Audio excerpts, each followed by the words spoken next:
Muy buen día para todos. El día de hoy va a ser la presentación de este proyecto titulado Análisis de composición molecular y métricas corriente-voltaje en celdas solares de perovskita. Este proyecto ha sido o está vinculado al grupo de investigación en tecnología, innovación y sociedad, GITEC INSO, y el grupo y el semillero de investigación en instrumentación electrónica, CINE. Este proyecto ha sido encabezado por Camilo Andrés Hernández Pérez, quien les habla, Carlos Osvaldo Castañeda Pico, Byron Medina Delgado y Sergio Castro Casadiegos.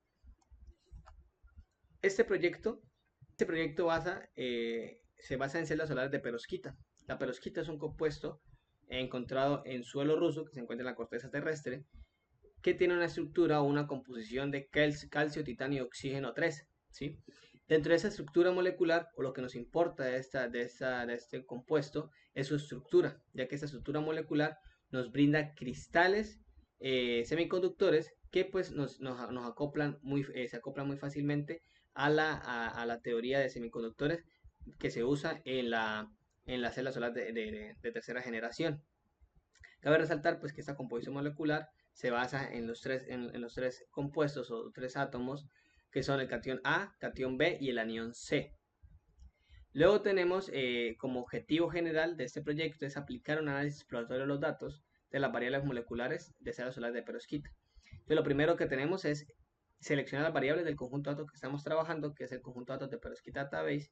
Luego viene un pretratamiento de ese conjunto de datos que tenemos que realizar con base a la metodología que vamos a ver ahorita, donde pues aplicamos alguna información relevante o quitamos información que no está enfocada en el artículo, en la investigación que estamos realizando y pues obviamente para tener un mejor análisis de los datos que tenemos. Luego viene a hacer una exploración mediante visualizaciones univariantes y multivariantes de este conjunto de datos. Por último, pues después de todo ese conjunto de aplicaciones que acabamos de hacer desde el análisis exploratorio de los datos, lo que hacemos es concluir con esa información, dar conclusiones de células solares de perovskita basado pues en la información que tenemos. Como les venía diciendo, la metodología de este proyecto es primero agarrar el conjunto de datos en bruto, que es el conjunto de datos de perovskita database, agarrarlo y aplicar el análisis exploratorio de los datos, que consiste en tres procesos fundamentales. El primero es la definición de las variables, donde del conjunto de datos general vamos a seleccionar unas variables específicas que son las variables de interés. De esas variables vamos a hacer un procesamiento de ese conjunto de datos, donde vamos a eliminar datos atípicos, datos faltantes, sí, en fin, infinidad de datos que no tenemos, pero que debemos aplicar o que debemos aplicar ese tratamiento para tener un mejor conjunto de datos donde podamos utilizar el gráficas univariantes y multivariantes que nos den información al respecto del conjunto de datos. ¿Qué es el siguiente paso? Crear gráficas que nos muestren qué es el comportamiento del conjunto de datos, qué es lo que tenemos, la relación entre catión A, catión B y anión C con las variables eléctricas de las células solares de perovskita, que son el voltaje del circuito abierto y la densidad de corriente.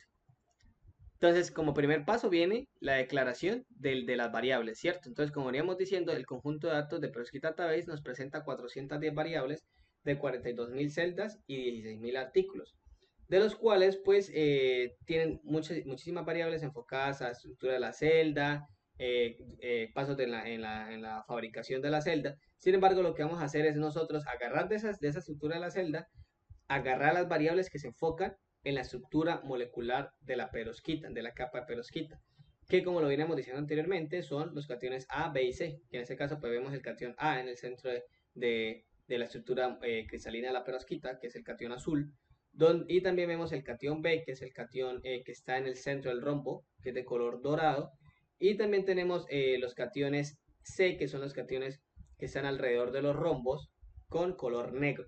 Aparte, pues seleccionamos el voltaje y la corriente de cortocircuito y el voltaje de circuito abierto de estas variables para analizarlas y ver la relación entre estos cationes y el análisis de la estructura del rendimiento final de la celda. Luego, con estos resultados, tenemos que para el catión A no hay una mayor influencia de ciertos compuestos.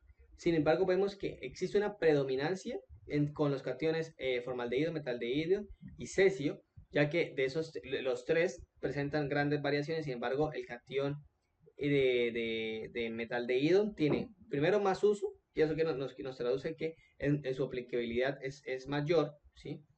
y que su rendimiento suele ser un poquitico mayor o mayor en relación a los demás compuestos. También vemos que en el caso del BA y el PA son aleaciones de estos compuestos, sin embargo no hay una clara relación o una o un incremento significativo en la cuestión de la corriente. Vemos que las corrientes por lo general son inferiores a 20 miliamperios sobre centímetro cuadrado, algo que no es favorable. También vemos que lo que esperamos de esta gráfica de corriente voltaje es que se ubique lo más posible en la esquina superior derecha, ¿sí? Lo que buscamos es que estas variables o que el formaldehído, el metaldehído y el cesio estén a un mayor voltaje y a una mayor corriente.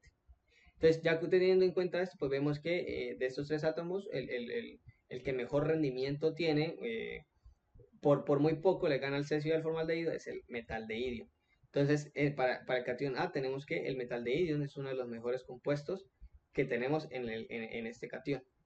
Luego tenemos que para el cation B solo hay dos relaciones importantes que son el estaño y el plomo. Vemos que el bismuto no tiene una relación muy clara o disminuye inclusivemente cuando hablamos de corriente. Vemos que la corriente es inferior a 10 miliamperios sobre centímetro cuadrado, lo cual no es muy bueno cuando buscamos eficiencia en celdas solares de perovskita. Vemos que para el plomo los resultados son supremamente buenos. Tenemos corrientes cercanas al 30% y voltajes superiores al 0.8% e inferiores al 1.2%.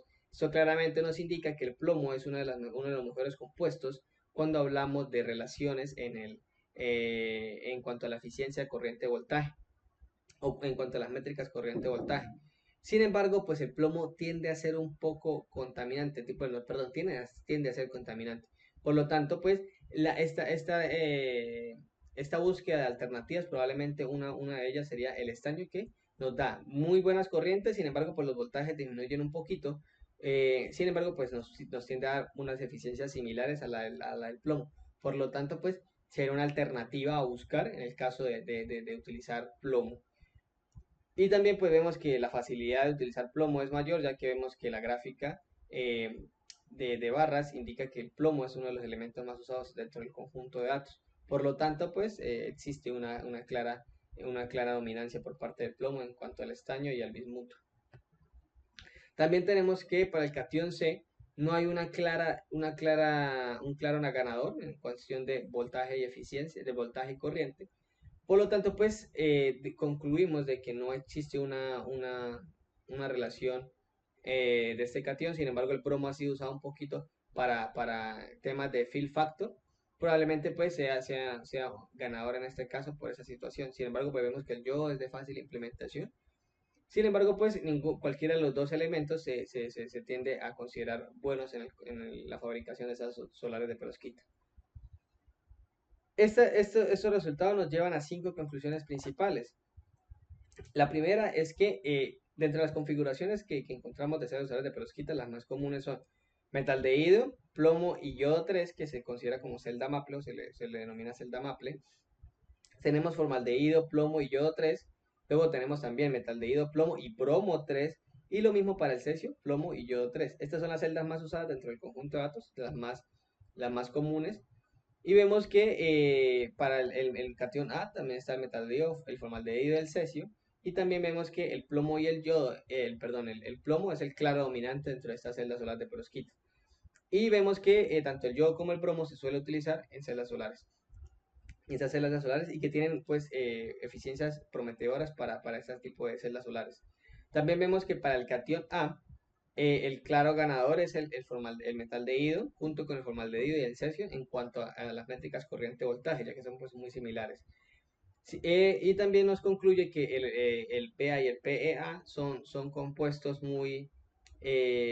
primero muy poco usados y segundo que nos entregan unas corrientes y unos voltajes inferiores a lo que esperamos con los otros compuestos.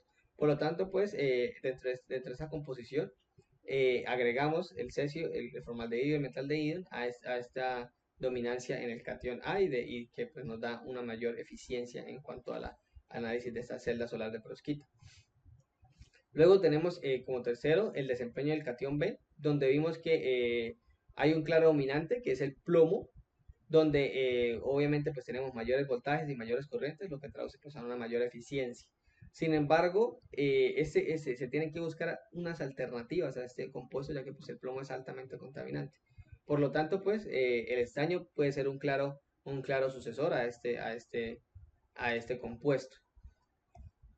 Por último, perdón, como cuarto punto tenemos la comparación del catión C, donde vemos que no hay una relación clara entre este anión, entre el anión C y la comparación de yodo-bromo, donde realmente no hay un claro ganador y donde pues claramente ambos compuestos se pueden utilizar, perdón, ambos elementos se pueden utilizar al momento de nosotros fabricar celdas solares de perovskita.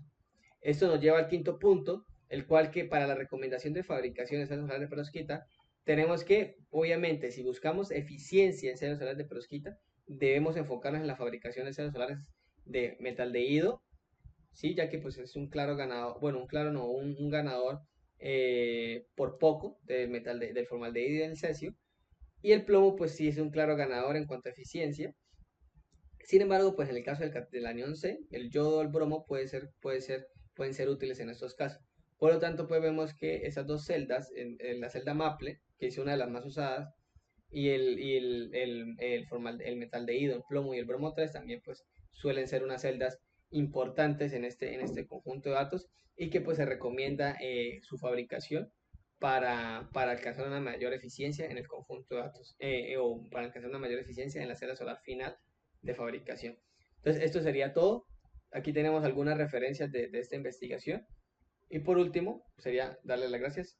Hasta luego. Muchísimas gracias.